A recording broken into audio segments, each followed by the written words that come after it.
Хәерле көн барыгызга. Бүген һүҙебез махсус хәрби операцияга халык ярдәме турасында буласак. Әйе, Бөек Ватан һугышында ла бит бөтә кеше ярдәм иткән. Без дә бүген шул изге эштән ситтә калмаска булдык. Безнең Дыуан районы ла Рәсәй армияһына ярдәм итү эшенә әүдем кушылды. Волонтерлар ярдәмендә район 16-нчы тапкыр гуманитар ярдәм ебәрде. Төрле машиналар, квадрокоптердар, агас һәм башкалар. Катын-кызлар өйүк, бирсәткә бәйләп еберделәр.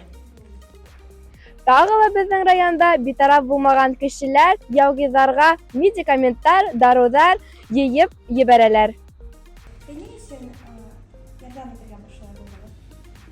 Әгелә булһа ла ярдәмем тиһен дип, егеттәр исән һау еңеп кайтһындар. Без аларны яратабыз, көтәбез. Изге эшегез өчен рәхмәт. Миннән дә әзрәк ярдәм булган.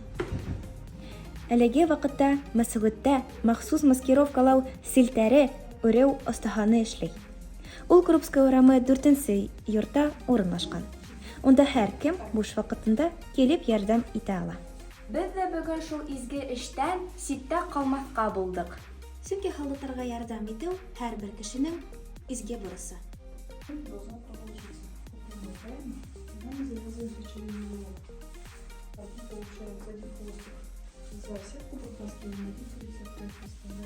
Унда Надежда Викторовна Боженок барыһын да дөрес итеп үрергә өйрәтә. Шуны белем охшыймы? Әйе, схемага карайым да эшләйем. О, миңа лә охшай. Әйдә тегә тагы киләйек. Әйдә. Әлфия Дәрдинкова, һез ни өчен ярдәм итәргә булды? Ут тотып, өйдә утыргансы калдыктарга ярдәм итһәк, яхшырак булыр ине, дип уйлыйм. Шулай.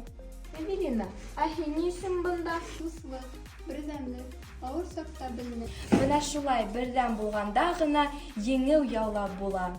Тау-тау хәбәр өчен Тавкалова Лилия, Авгалимова Аделина Мәсәгут гимназияның туган теле телестудияһы.